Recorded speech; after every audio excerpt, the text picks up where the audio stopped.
Assis Brasil e Mia Couto, do Pampa Gaúcho à Savana Africana.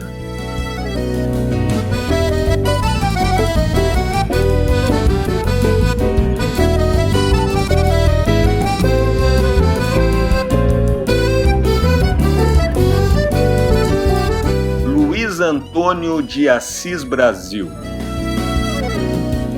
Luiz Antônio de Assis Brasil nasceu em 1945 em Porto Alegre, onde vive. Foi violoncelista na Orquestra Sinfônica da sua cidade e posteriormente se tornou professor universitário, escritor e de 2011 a 2014 secretário da Cultura do Rio Grande do Sul.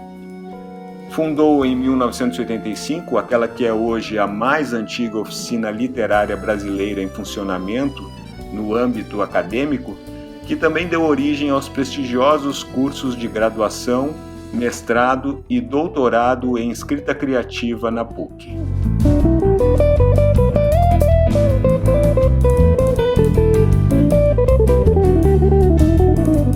Situado no período de 1752 a 1753, primórdios do povoamento açoriano do Rio Grande do Sul, esse romance, escrito em forma de diário pelo médico Gaspar de Frois, discute as raízes e a gênese do nosso povo.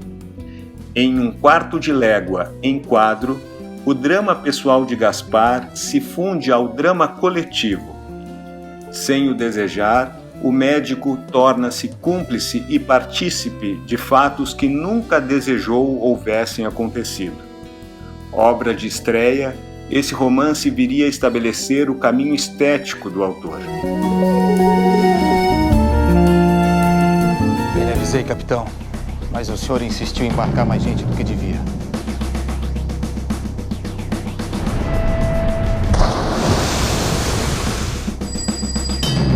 Quem é você? Dr. Gaspar, que se casou com a filha de Antônio das Mercês, Dona Ana. Ana? É que morreu.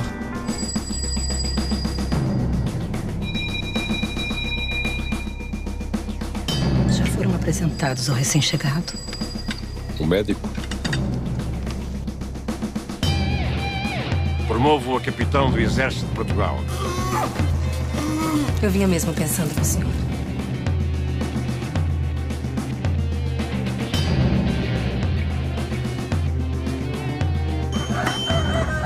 Alguma novidade sobre Maria? Sobre quem? Maria, minha mulher.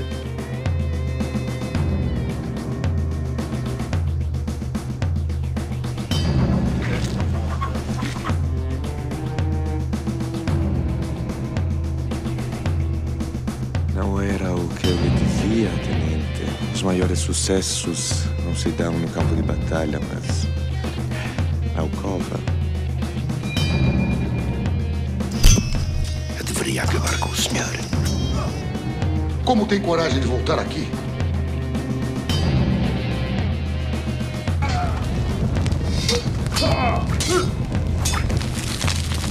O que quereis? Cada um tem o inferno que lhe cabe. E o seu há de ser desejar Maria.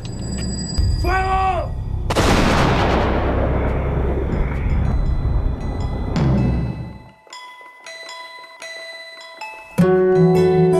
Painel do que foi o último ano da Guerra dos Farrapos, pondo a nu fatos não revelados e recriando um universo caótico de guerra, de paz e de ódio, num romance em que a grande personagem é a intolerância humana.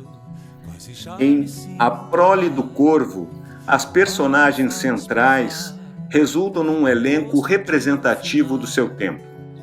Chicão Paiva, o estancieiro de Santa Flora, o soldado Cássio, Laurita e a personagem eixo, Filhinho. O pano de fundo e, consequentemente, a atmosfera em que se desencadeia a ação é a Guerra dos Farrapos, de 1835 a 1845, sobre a qual o autor lança uma luz reveladora de traços obscurecidos de suas mais importantes personagens. Perpassa por todo o romance a dor, o desencanto e a amargura daqueles que ingenuamente não se engajaram no movimento revolucionário e que desconhecem os esquemas de interesses econômicos que sustentam todas as guerras, tanto as de hoje como as de ontem. Pois sempre estou partindo, mas eu sempre estou contigo, mesmo quando tenho a... Bacia das Almas abrange o século XX, cobrindo um período que se estende até os últimos anos da década de 1930. A ação transcorre na Fazenda Santa Flora e em Água Clara, sede do município do qual a figura central do relato, o Coronel Trajano, é prefeito. Ainda que por meio da corrupção e violência, Trajano desfruta do mando político. Já seu filho Gonçalo, seguidor de Plínio Salgado, fracassa em todas as iniciativas, não lhe bastando o dinheiro e a força para se assegurar do comando. É essa desigualdade que configura a versão da história sulina que subjaz no romance. A geração positivista, que foi responsável pelo exercício da autoridade e do arbítrio no Estado desde sua fundação, produz uma descendência política simultaneamente incapaz e doentia. Havia imaginado e descubro que a vida sempre guarda algo preparado. Manhã Transfigurada. A maior das fantasias. Temos aqui uma novela cujo eixo dramático é um triângulo amoroso surgido à sombra das torres da igreja de Viamão, a qual se torna palco de uma história trágica. Preso a um sistema de valores ao qual aderiu pelos votos perpétuos, Ramiro é o pároco que, dividido entre a carne e o espírito, não consegue viabilizar para si a saída encontrada por seu sacristão, Bernardo, um homem da terra, cujo espectro de opções exclui o sentido da culpa. No terceiro vértice está Camila, a mulher que, presa em sua casa por uma ordem judicial, ocorrida na sequência de um processo de anulação de casamento, não entende seu próprio corpo e suas emoções. Eu sonhava cada dia.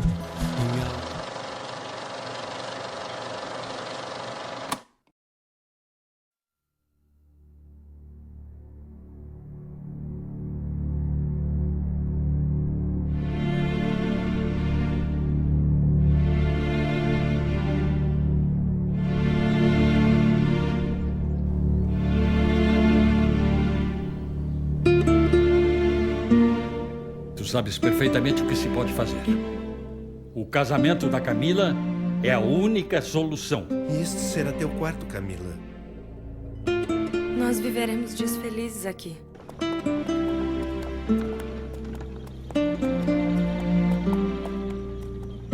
Ficarás impedida de sair em público e receber visitas. Eu tanto queria essa casa, tanto queria pra mim, que agora ela é minha prisão.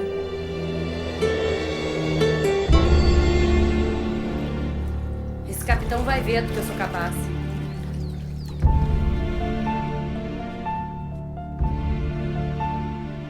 Os primeiros dias foram angustiosos, mas agora eu já estou me acostumando ao pecado.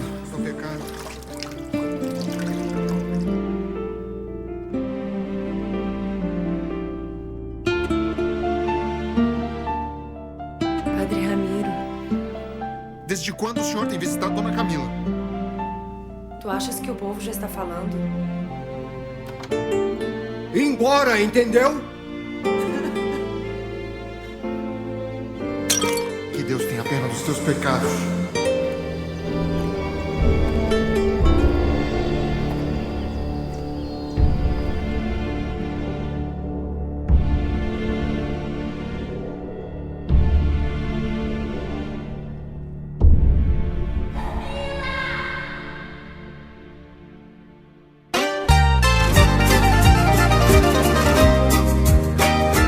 Romance psicológico. As Virtudes da Casa é um estudo da alma rio-grandense dos primórdios do século XIX. A trama recria a peça dramática de Ésquilo, o Agamenon, em pleno Pampa Sul rio-grandense.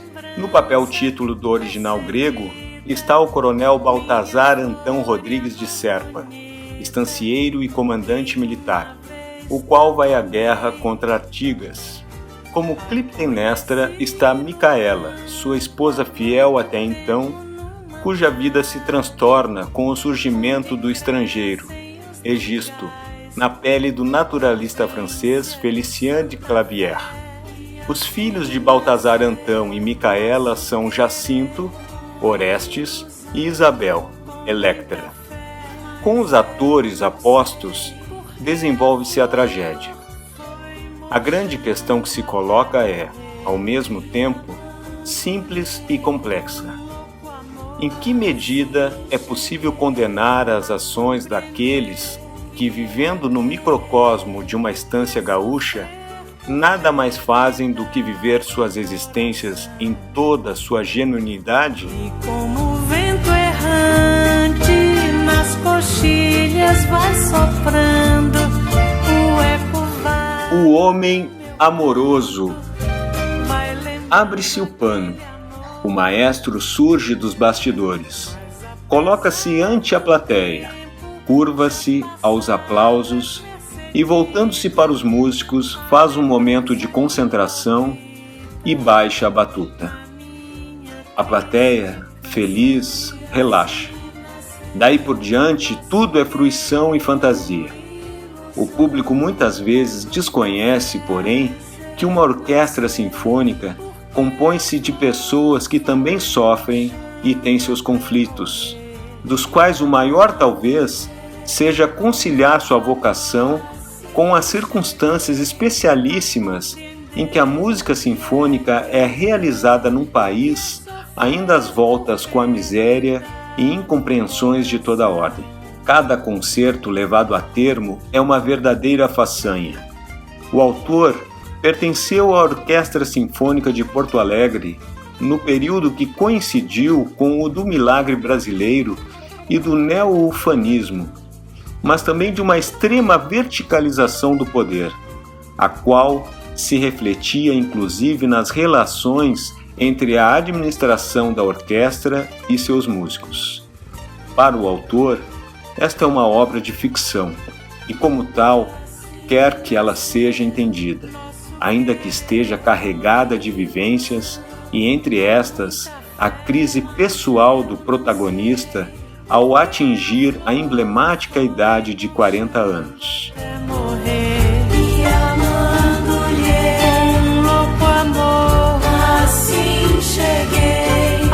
Em pleno século XIX, a genialidade de um dramaturgo perturba a ordem da mediocridade provinciana com rasgos da mais delicada lucidez.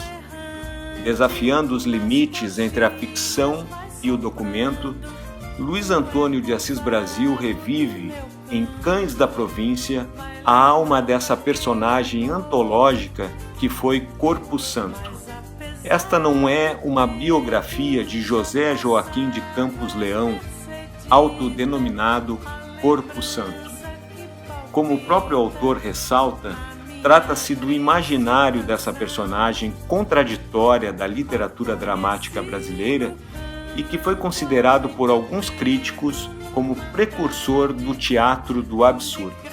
Vítima de um processo de interdição por loucura, foi um homem cuja superioridade intelectual não foi entendida por seus contemporâneos. Corpo Santo ultrapassou os limites de seu tempo, criando um universo ficcional que somente há pouco está sendo valorizado pelo público e pela academia. Ao mesmo tempo em que trata desse genial criador, Assis Brasil desvela um mundo que, sob a aparência de um burgo tranquilo, encerrava as mais fantásticas histórias de crimes, adultérios, incestos e crueldades.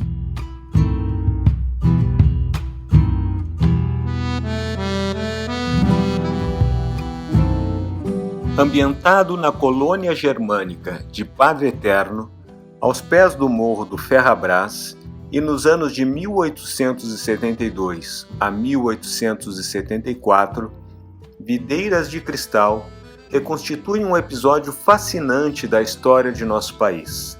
Liderada por uma frágil mulher, Jacobina Meurer, uma legião de colonos alemães revolta-se contra as instituições da época, enfrentando o próprio exército imperial. Personagem de lenda e verdade, Jacobina tinha sua imagem confundida com o próprio Cristo, fazendo previsões do fim do mundo e confortando os deserdados com promessas do paraíso celeste. Os Mückers, santarrões, hipócritas em alemão, viveram lances de epopeia e paixão. Seus perseguidores, desde logo, descobriram que teriam à frente um inimigo que não apenas conhecia muito bem o terreno, mas era imbuído de um ideal messiânico que ultrapassava a compreensão dos estreitos limites de seu tempo. Até hoje, o episódio dos Mückers desperta interesse e constrangimento, pois os descendentes de seus protagonistas ainda vivem na região conflagrada, onde o assunto é tratado com a máxima reserva.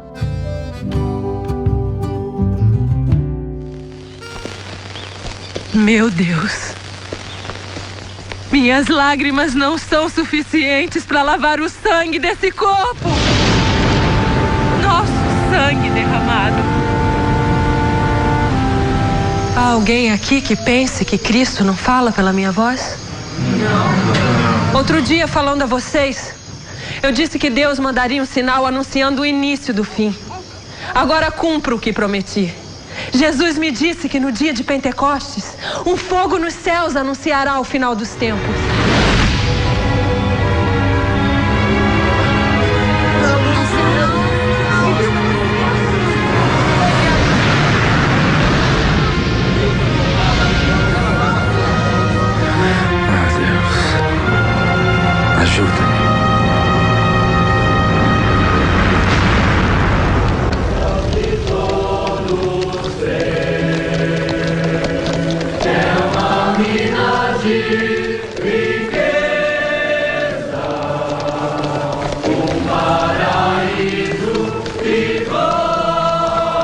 Ela está reencenando Cristo, não está? Um pouco de Cristo e um pouco de Napoleão.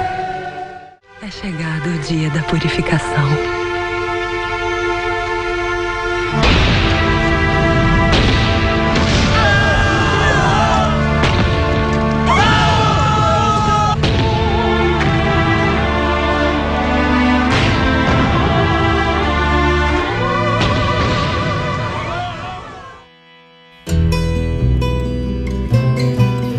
Concerto Campestre. A Lira Santa Cecília era o maior orgulho do major da Guarda Nacional Antônio Eleutério de Fontes. Em meados do século XIX, nas fronteiras vazias do Pampa, um poderoso estancieiro mantinha uma orquestra particular. E entre a criadagem, o vigário, parentes e poucos amigos do vilarejo próximo à estância, ele ouvia, embevecido, os músicos executarem delicadas melodias para o seu deleite. Nesse clima mágico e insólito, o leitor se envolve numa trama de suspense, na história do romance maldito entre o maestro, mestiço e sedutor, e a bela Clara Vitória, única filha do estranho major. Vão e me carregam. Meu desejo desde há muito tempo que Clara Vitória e Silvestre se casem. Está livre, graças ao major. Esqueça as mulheres da sua casa. E o que foi que ele fez? Ah, não sei. Mas coisa boa é que não foi. Em um tempo onde a violência fala mais alto e a riqueza é a medida de todas as coisas, o poder do sonho e da música podem despertar paixões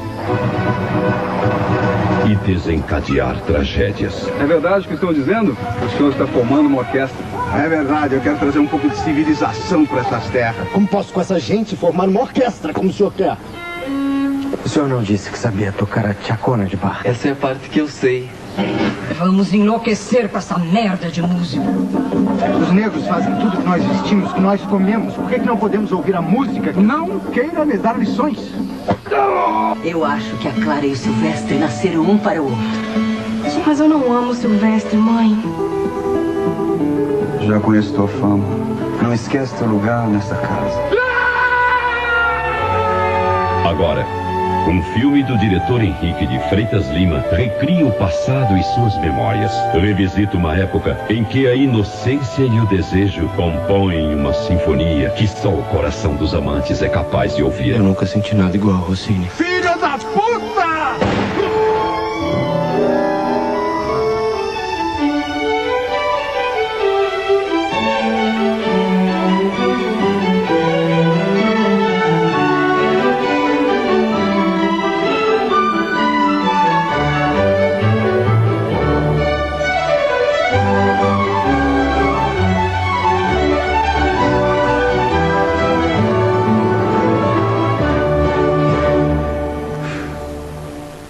Concerto Campestre.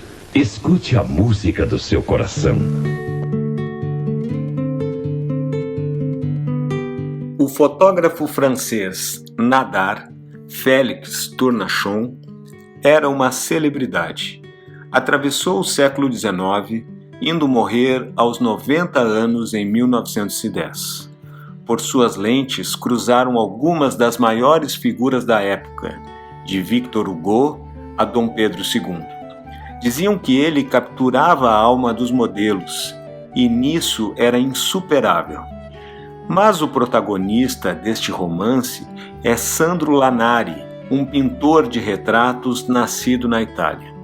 Sua vida se transforma no dia em que vê numa vitrine em Paris a foto, feita por Nadar, da jovem Sarah Bernhardt, a que seria a grande diva do teatro internacional. Fascinado pelo retrato, procura Nadar e faz-se fotografar por ele. O resultado desconcertante conduz Lanari a declarar guerra a todos os fotógrafos do mundo. Emigra para o Brasil, onde sobrevive como pintor de retratos, até que, por uma circunstância ao mesmo tempo trágica e fortuita, torna-se também ele fotógrafo. Participa sempre como coadjuvante de revoluções pelo Pampa, vagueia pelo interior do estado, abandona a pintura, prospera como fotógrafo em Porto Alegre e finalmente retorna à Europa, onde o aguarda seu passado, e Nadar. É a trajetória de um homem e seus desacertos e de uma precária ambição. Seu paradigma é o de um grande artista, mas em que se transformou sua vida? Na perfeição do retrato de Sarah Bernhardt pode estar a chave de tudo.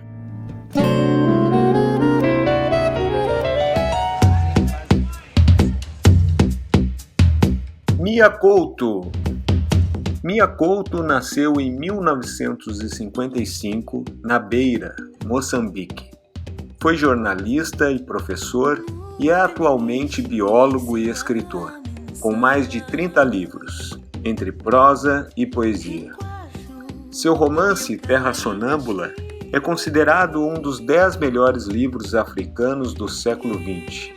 Recebeu uma série de prêmios literários, entre eles o Prêmio Camões de 2013, o mais prestigioso da língua portuguesa, e o Neustadt Prize de 2014. É membro correspondente da Academia Brasileira de Letras.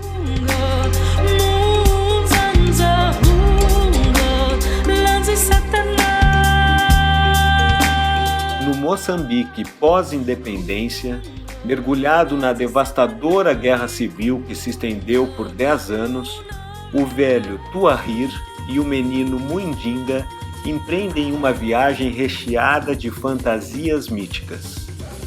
Terra Sonâmbula, considerado pelo júri especial da Feira do Livro de Zimbábue um dos 12 melhores livros africanos do século XX, é um romance em abismo, escrito numa prosa poética que remete a Guimarães Rosa.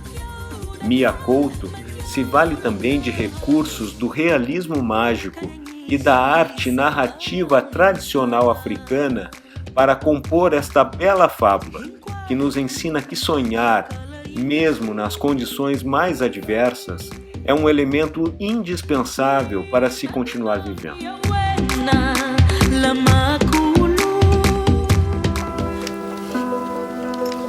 Mfana, vamos placar aqui. Fazemos casa aqui mesmo. Vamos tirar os mortos daqui. E por quê? Cheira mal? É, não aguento mais viver entre os mortos. Muidinho, isso é só um dinheiro que você encontrou, mais nada. Você continua com a mania de tentar encontrar seus pais. Eu ando à procura de um lugar onde não haja guerra. Eu também gostaria de encontrar um lugar como esse.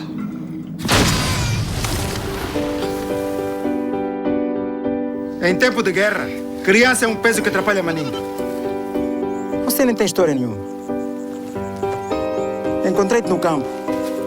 Apanhei pena de te ver caminhando como uma aranha. Me conte uma história. Qualquer dia esta guerra vai acabar. E essa estrada já se vai encher de gente a rir. Vamos fazer de conta que eu sou seu filho e o senhor é meu pai. Eu vou até o mar. Eu vou perguntar se Farid é minha mãe.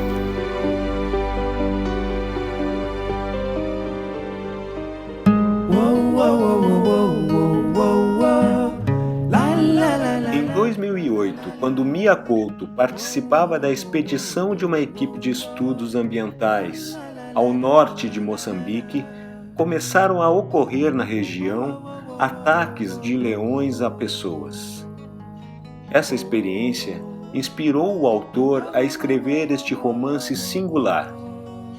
Em A Confissão da Leoa, uma aldeia moçambicana é alvo de ataques mortais de leões provenientes da savana. O alarme chega à capital do país e um experimentado caçador, Arcanjo Baleiro, é enviado à região. Chegando lá, porém, ele se vê emaranhado numa teia de relações complexas e enigmáticas, em que os fatos, as lendas e os mitos se misturam. Uma habitante da aldeia, Maria Amar, em permanente desacordo com a família e os vizinhos, tem suas próprias teorias sobre a origem e a natureza dos ataques das feras. A irmã dela, Silência, foi a vítima mais recente. O livro é narrado alternadamente pelos dois, Arcanjo e Maria Amar, sempre em primeira pessoa. Ao longo das páginas, o leitor fica sabendo que eles já tiveram um primeiro encontro muitos anos atrás, quando Maria Amar era adolescente e o caçador visitou a aldeia. O confronto com as feras leva os personagens a um enfrentamento consigo mesmos, com seus fantasmas e culpas. A situação de crise põe a nu as contradições da comunidade, suas relações de poder, bem como a força, por vezes libertadora, por vezes opressiva, de suas tradições e mitos.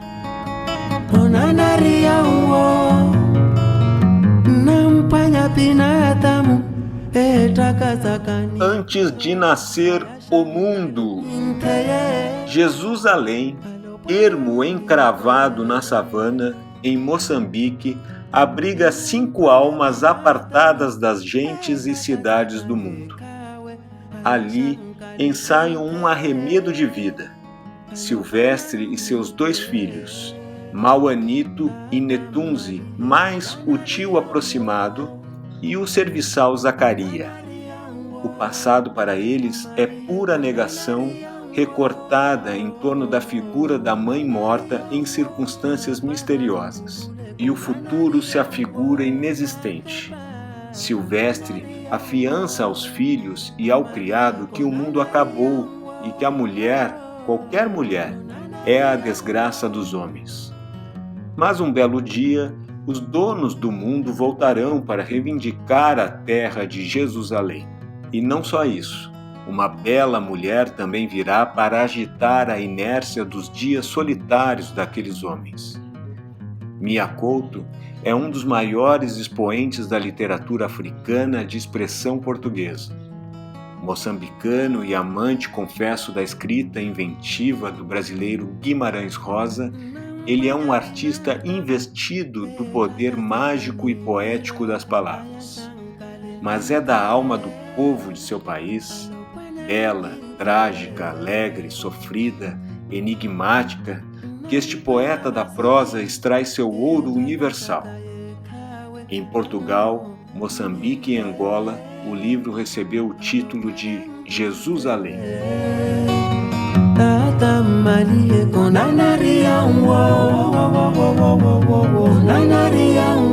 Depois da independência de Portugal, em 1975, Moçambique enfrentou quase 2 décadas de conflitos.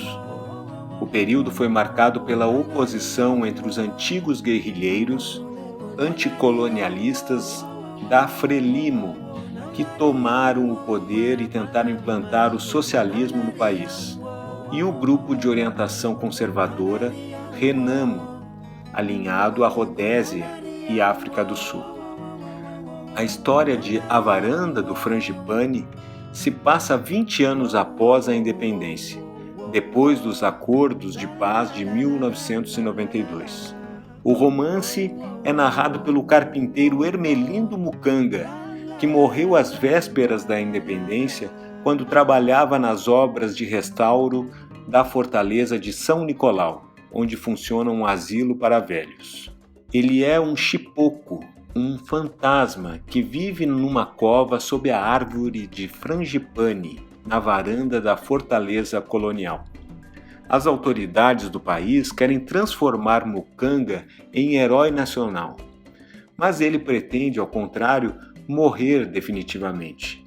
Para tanto, precisa remorrer. Então, seguindo o conselho de seu pangolim, uma espécie de tamanduá africano, encarna no inspetor de polícia Isidine Naita, que está a caminho da fortaleza para investigar a morte do diretor. Mais de 20 anos depois da independência de Moçambique, quando a guerra civil já arrefeceu, a fortaleza é um lugar em que convergem heranças, memórias e contradições de um país novo e ao mesmo tempo profundamente ligado às tradições e aos mitos ancestrais. Da sua varanda se pode enxergar o horizonte. O romance de Mia Couto esboça, assim, uma saída utópica para um país em reconstrução.